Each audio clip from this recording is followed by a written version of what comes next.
Okay, I'm about to say, hello everyone, tape 5. I didn't try to record this thing a few times, and first time I did it on a voice note, and it won't convert over, and then I did it in my car, and there's you know neighborhood animals out and about and noise, and so here I am again. I was just recording again. I got 6 minutes in, and then my phone flipped over, so it should be safe now.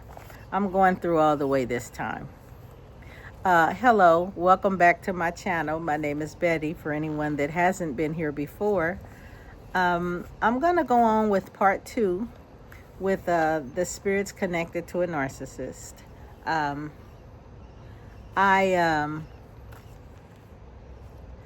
done a lot of research on this, probably the last 10 years.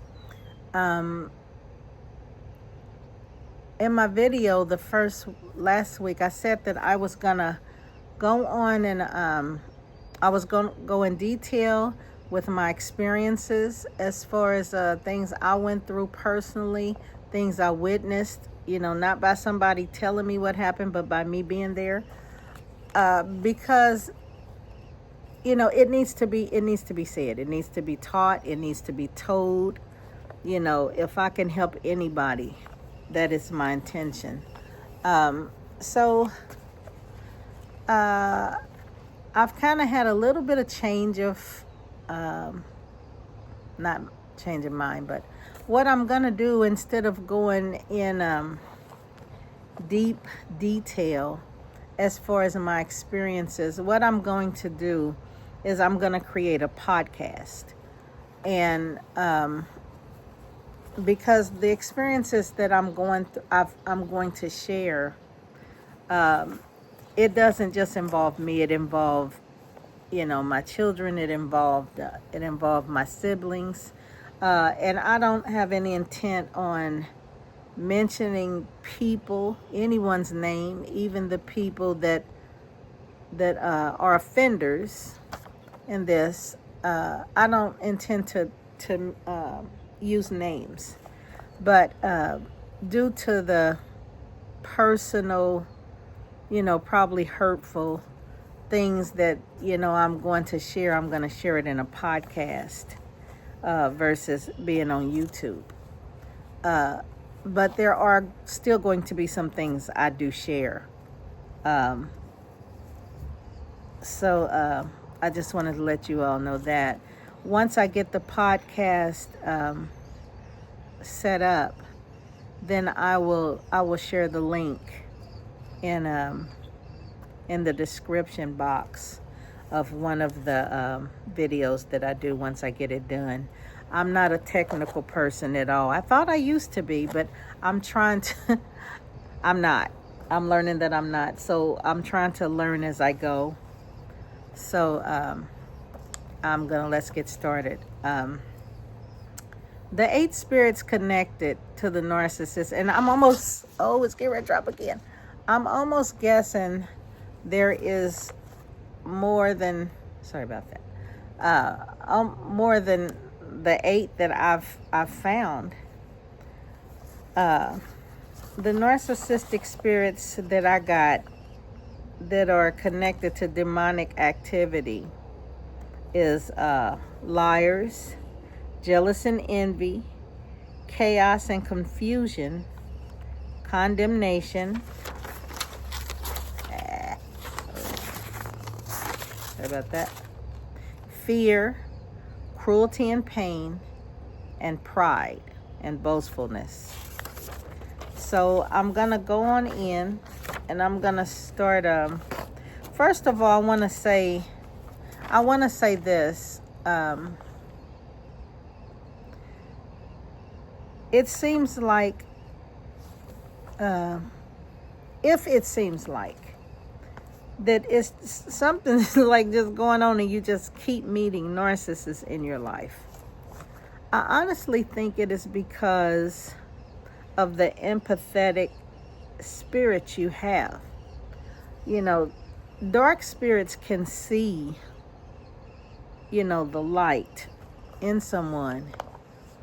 And a narcissist um, a narcissist is in need of, the resource that light provides to them.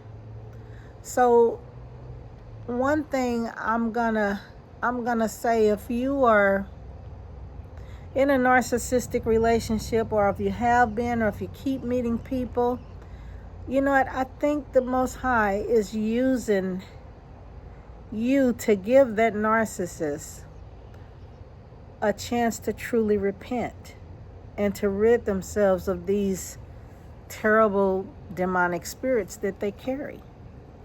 So I'm going to encourage people to, pray out of depression, because depression is a spirit as well. And keep moving close to the Most High.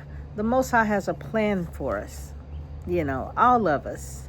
Whatever, we may not share the same plan, but don't get discouraged and give up. The Most High is using you for something, whether it's been revealed to you or not. So stay encouraged. That's my prayer. So I think I read off the spirits connected to a narcissist. The first one I'm going to touch on is pride, because the Most High said he hates pride. So the scriptures I have, and you can go back and you can check, take note of the scriptures that I'm giving you so you can read them on your own. The first one is Proverbs 8:13. The fear of the Most High is to hate evil, pride and arrogance, and the evil way, and the froward mouth do I hate. Proverbs 16:18. Pride goeth before destruction, and a haughty spirit before a fall. Proverbs 16:5. Everyone that is proud in his heart is an abomination to the Most High. Though hand join in hand, he shall not be unpunished. That first part of that always stands out to me. Everyone that is proud in his or her heart is an abomination to the Most High. That's something I don't want to be. So, and then there is Psalms 101, chapter 5. Whosoever privately slandereth his neighbor, him or her will I cut off. Him or her hath had an high look, and a proud heart will not I suffer. So that's the first demonic spirit connected to a narcissist. The next one, you know what? Hold on. Pride. Let me give an example of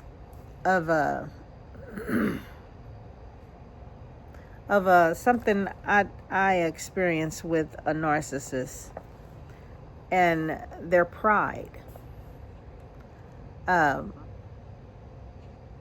When I was married,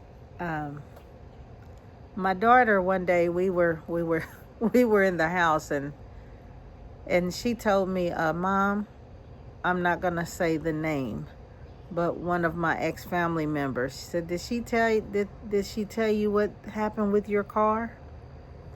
And I'm thinking, okay, what are you talking about? Nobody told me anything about my car.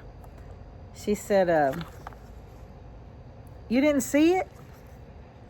I didn't see it. What happened to my car?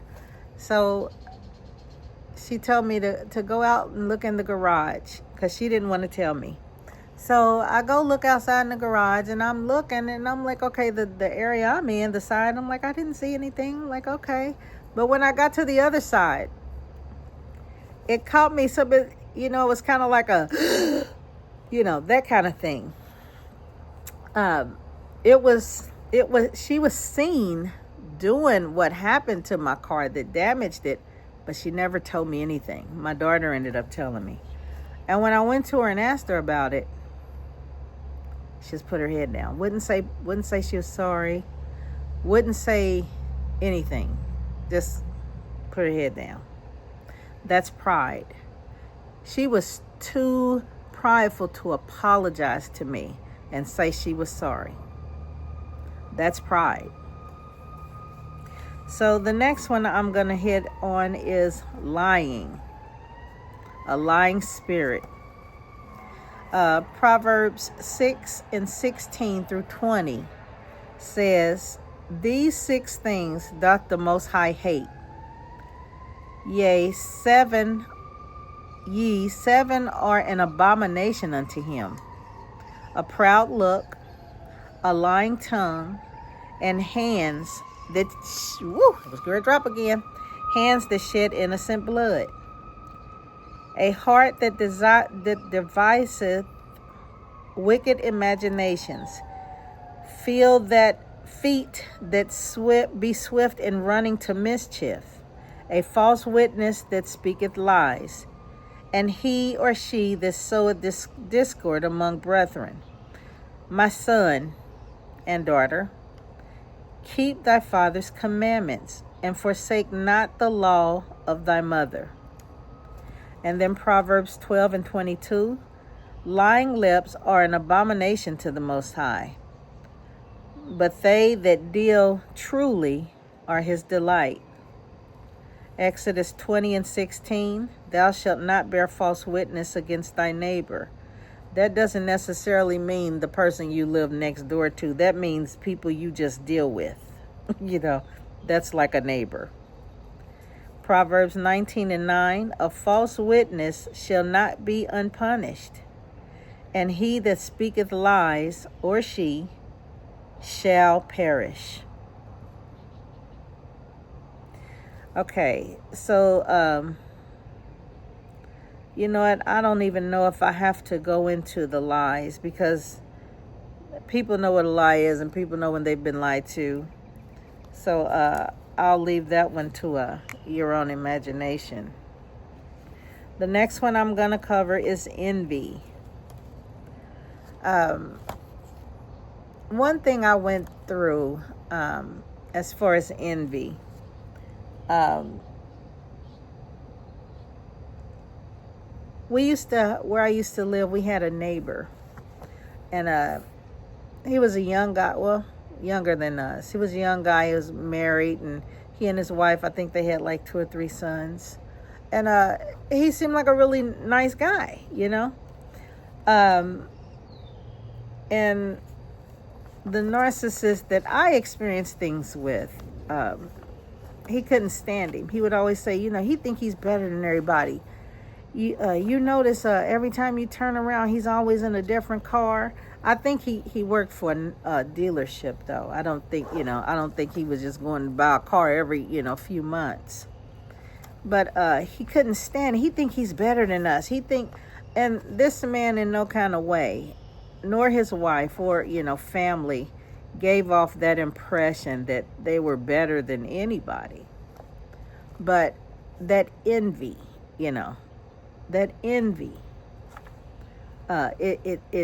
it stuck out like a sore thumb. They were just a nice family, and I didn't understand it at the time. I do now. Okay, and the scriptures on envy is Proverbs 14:30.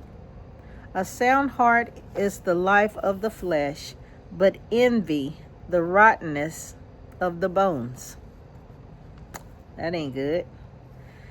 Proverbs 6:34, "For jealousy is the rage of a man/woman,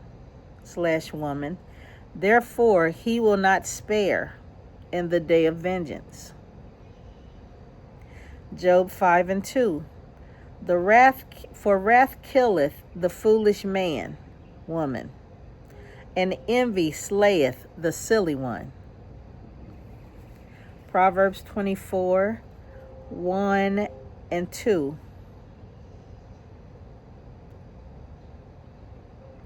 Be not thou envious against evil men, neither desire to be with them, for their heart studieth destruction, and their lips talk of mischief. chaos and confusion. At the Tower of Babel, the Most High caused confusion. And according to what I've been studying, it says in the sacred scrolls, the Most High used confusion as a tool to judge the wicked or thwart their plans. And that's Exodus 23 and 27, Deuteronomy 7 and 23. The sacred scrolls often portrays confusion as a consequence of disobedience and turning away from the Most High. So did you all hear that? It often portrays confusion as a consequence of disobedience and turning away from the Most High. That's kind of like giving you over to just be the miserable somebody because you don't want to do what the Most High tells you to do. Chaos and confusion was constantly in my ex-in-laws, everything about them. It was always an issue. I don't care what day it was, it was always an issue. If it wasn't an issue with me, it was an issue with the father and the sister and the brother, not so much the brother and the brother, but the sister and the little sister. The little sister, I would not say, I think she's one that wasn't. She was a victim of their narcissistic behavior. So the next one is fear. Fear is very prominent among narcissists. Even with this my idea of a podcast, and you know, I gave a heads up because of the ties. I gave a heads up. And I said that I was going to be doing a podcast of all the experiences I went through in my marriage and, you know, different issues. Well, the response I got was, you know, I don't know. You know, that's like going down a slippery slope. Now, why is that a slippery slope? Is it because I'm telling what happened? Is it the slippery slope for me? Or would it be a slippery slope for them because you get a little bit exposed? Fear is very prominent among narcissists. I remember anytime I talked about, you know, separation, divorce, I was always confronted with, and this person didn't even really so much believe strongly in the Most High. But you know, God don't like you to get no divorce. He wants you to work things out, and you know, throwing the fear. And then we got married so young, like I said. When I finally did leave, was the first time I ever lived on my own. And you know, of course, you ain't gonna be able to make it on your own. Do you make enough money?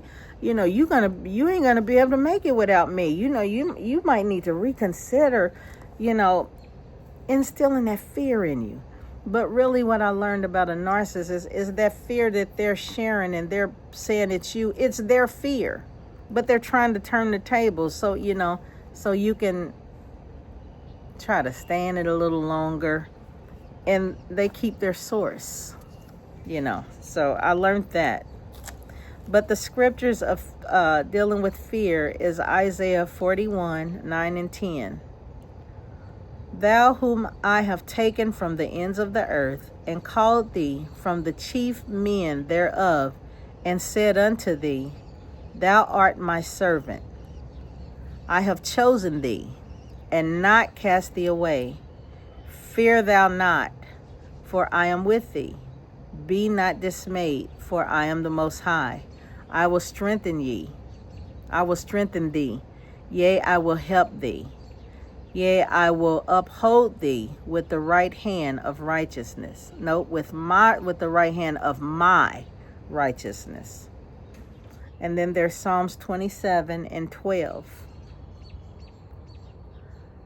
The Most High is my light and my salvation. Whom shall I fear? The Most High is the strength of my life. Of whom shall I be afraid? So if you have that faith in the Most High and you're struggling with how to move on from a narcissist or with a narcissist, remember the Most High said, don't let fear be a part of it. He is with us. He's going to lead and guide us. So just remember that. Be encouraged of that. The next one is cruelty. Cruelty and pain. That one, the story I have behind that, I can think of a whole lot more.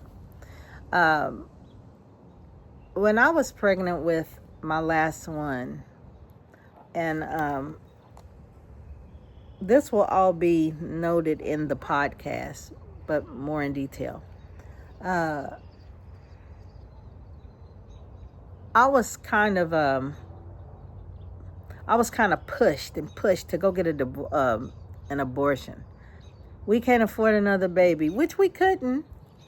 But abortion was just something, it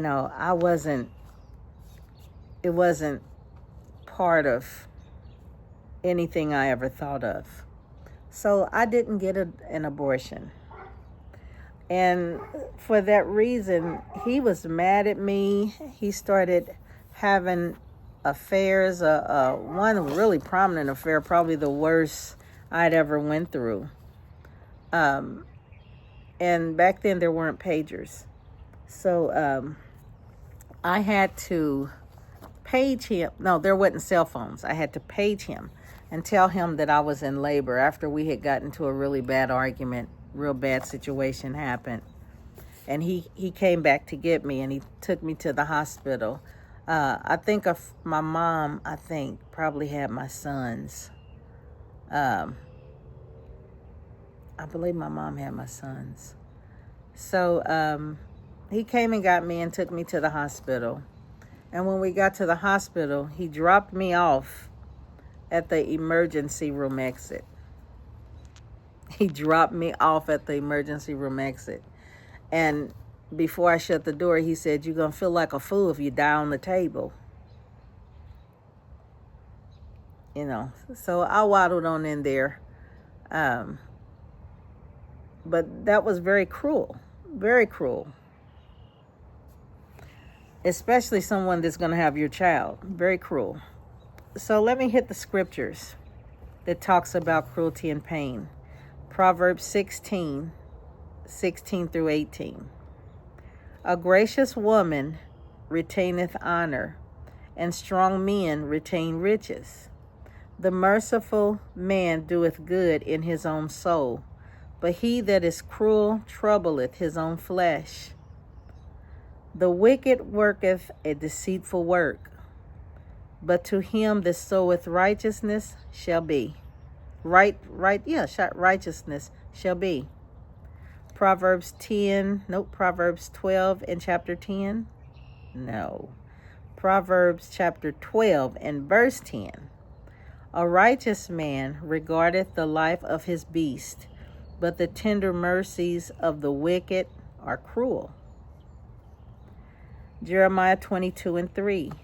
Thus saith the Most High, execute ye judgment and righteousness, and deliver the spoiled out of the hand of the oppressor, and do no wrong. Do no violence to the stranger, the fatherless, nor the widow. Neither shed innocent blood in this place. So that's the scriptures on cruelty and pain. The next demonic spirit we're going to hit on is condemnation. I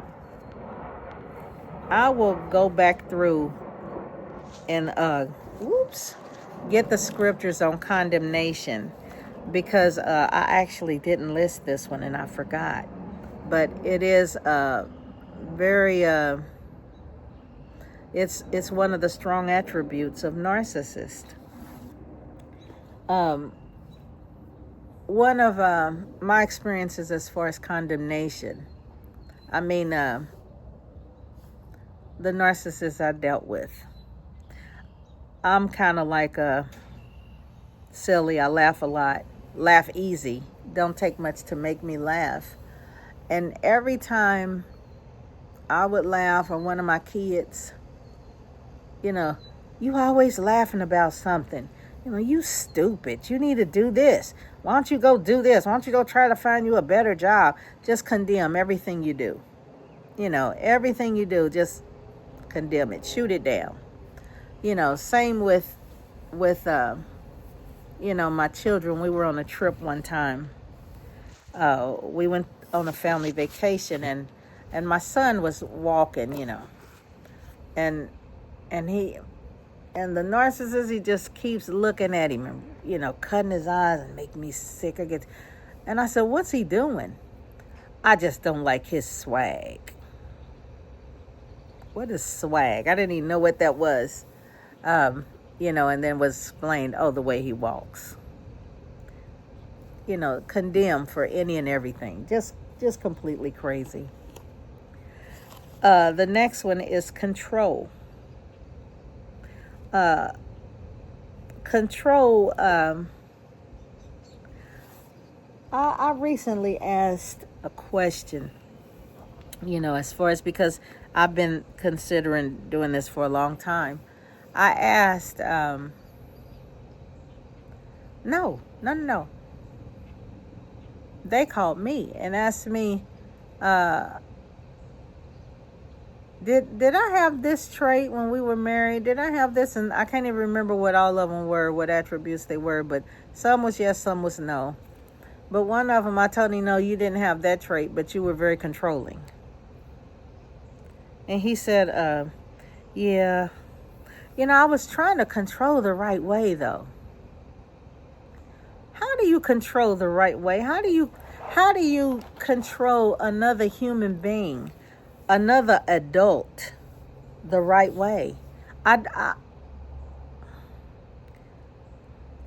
didn't get it. I didn't get it. But that's what they said. Well, I tried to control the right way. I may have made some mistakes.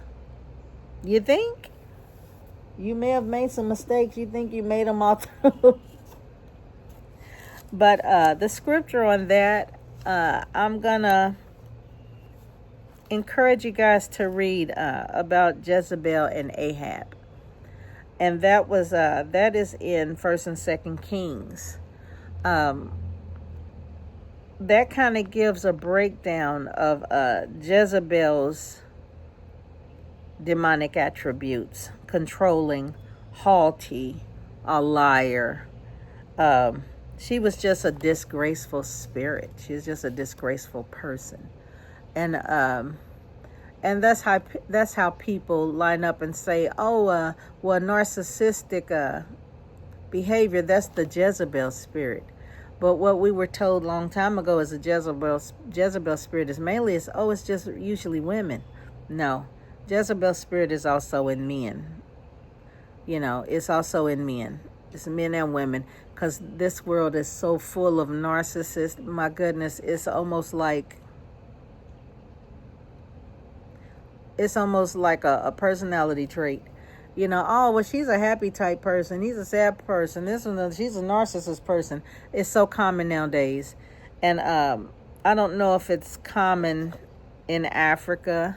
I talk to a lot of people in Africa. It's very common here. Very common. So I got through that. And like I said, I will be putting the link into my podcast once I get it set up for everything. And but I do need to go further in detail with everything I went through, because I feel like this is how I move forward. I move on. But I've taken enough time today, and I thank you for your time. I hope you like and subscribe to this channel, and I hope this information is helpful to you. I pray that you stay in the Most High's favor. Bye for now.